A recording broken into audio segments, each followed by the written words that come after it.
Back in the Big 550 KTRS. Scott Sherman in for McGraw. Tara Hagar is our guest from Kindred Hospital, where if you think it's difficult to hear her, it's not the connection. The connection is perfectly fine. It's all of the apparatus and machines that Tara needs for her care that interrupts a little bit of some of her audio quality. And Tara, we're thrilled to have you back and listening. Was that a Leonard Cohen song? Is that what that is? Yeah. And one of your favorites, right? Right. There you go. Now, Tara. Well, that guy's got quite a voice, doesn't he, Tara? Oh, yes, he does. Things seem to be going okay. It's a progressive disease. And then a few years ago, the disease came to a point where you needed some surgery. So I guess about a year ago, last July, you were hospitalized and needed to have surgery. Can you tell everybody about what happened in that surgery? Yeah, well, basically, what happened was I ended up going to the ER last July, so that puts me in about almost a year in the hospital. Last July, my little sister brought me in, and we went to the emergency room, and from there I ended up having to have surgery on my lumbar spine, which is where the tumor was. It had caused me to be kind of paralyzed from my legs down. I should say my hips down. And from there, I went to a rehab. I went down to the Rehab Institute of St. Louis, and things were looking pretty well. After that surgery, they removed all the tumor. It ended up being successful. But when I went to rehab, things were looking up, and suddenly, within about, I would say about 2 months, I started losing the ability to move my arms, and I just started getting progressive from there on out. So I went for further scans. They had they discovered that there were, I believe, 2 tumors in my cervical spine on E1, 2, and 3. And they had grown and progressed, and I had to have those removed. And that was about around October. And that turned from one major surgery into essentially 3 major surgeries.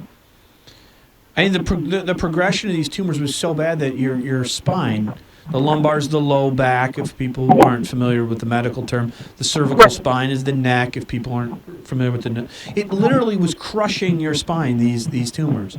And even with the doctor's best efforts, you still now find yourself a quadriplegic. Right. Well, what happened, these tumors were different from regular tumors.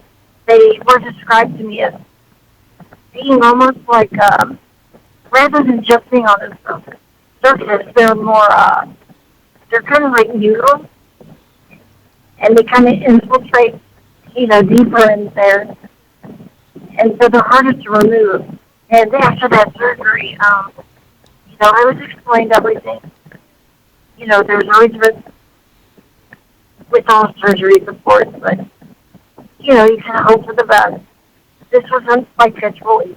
This had to happen. So when they removed them, I ended up having to have a tracheotomy and essentially incomplete quadriplegic. So, yeah, that's where I'm at right now. So what can you move? I can move my head and my neck a little bit. I'm getting better at that.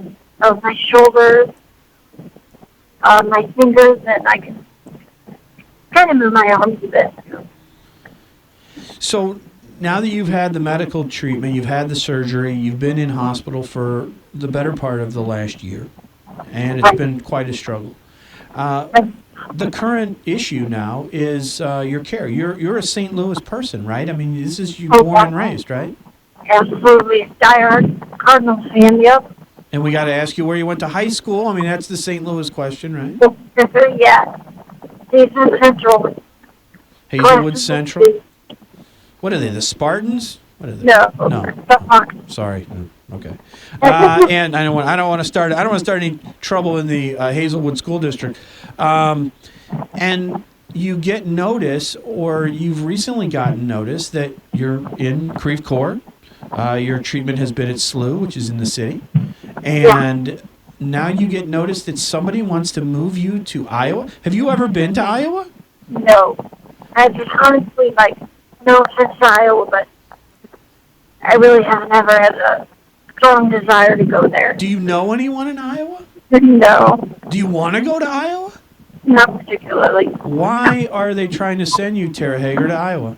I'm a city girl. I don't know. I mean, it's just because of Missouri Medicaid or Medicare, they don't have, there's no place, not one single long-term care facility in the state of Missouri for people on events. And so I guess the closest places are, anywhere from 4 to 6 hours away that would take me in Iowa or Illinois or, I have no. And they won't take you because of your financial insurance issue? It's just a Missouri Medicaid. So there are places in St. Louis. I mean, all you got to do is drive to Highway 70. You've got the whole BJC Medical Corps. You've got SLU. These are some of the best facilities in the United States. There's a whole panoply of medical places that could treat you. This is not a situation where people in St. Louis go, oh, we got to send her to a cornfield because we don't know how to do it. They know how to treat you, right? Exactly, yeah. But they won't because of Missouri Medicaid and because of Medicare.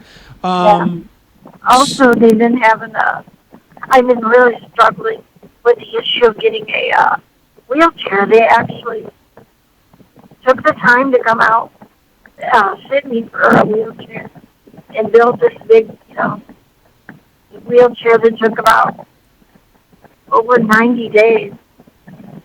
And now they're not allowing me to be able to have the wheelchair here in the hospital on the same. So what can the public in St. Louis, this is a very charitable community.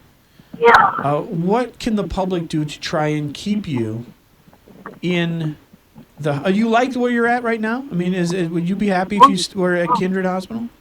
Absolutely. They're nice. They do a good job. Your doctors are at Mercy? Oh, yeah. I really like being here. My family and friends visit. I get visitors every day. I just can't imagine being. So what can the people of St. Louis, the community in which you were born, raised, went to high school, cheer for the Cardinals, got sick, got surgery, and find yourself in a very difficult medical spot, at least currently, what can the people of this community do to help you right now, Tara? I mean, Jerry, seriously, right? The senators, talk to people high up in legislature. Just get the ball rolling, I think.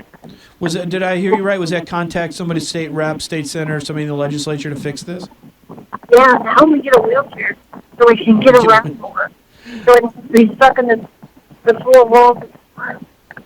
Has there been communication with any local politicians or any people in Jeff City or maybe even federal officials like a state or like a U.S. rep or a U.S. senator that knows about your story? Yeah, we're trying.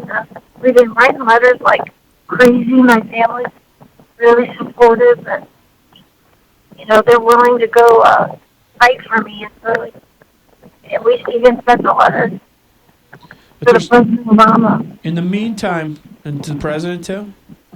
Yep. Has anybody responded yet? Not that we know, not yet.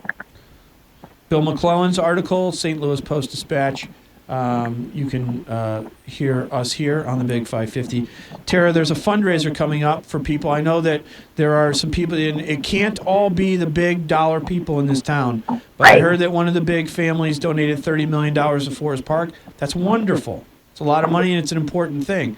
But there's got to be some money for Tara Hagar not to get sent to Iowa.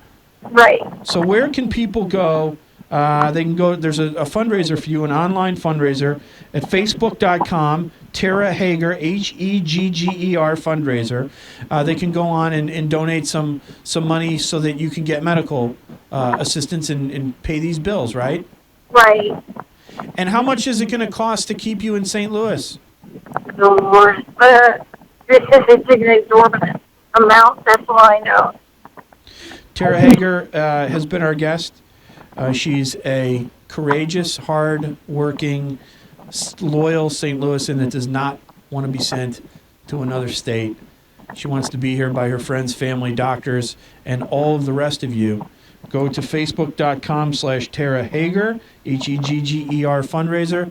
Tara, you are one strong and one impressive young woman, and I wish you all the best, and we'll do everything we can to try and get you the right care in St. Louis, where you belong.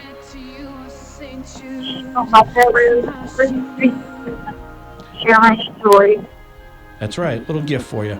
All the best to you, Tara. Tara Hagar, everybody. If this community could help anyone and who deserved it, it's the young woman you just heard right there. This is Scott Sherman on McGraw Live in the Morning. This is the Big 550, KTRS. Patron saint of the lost cause.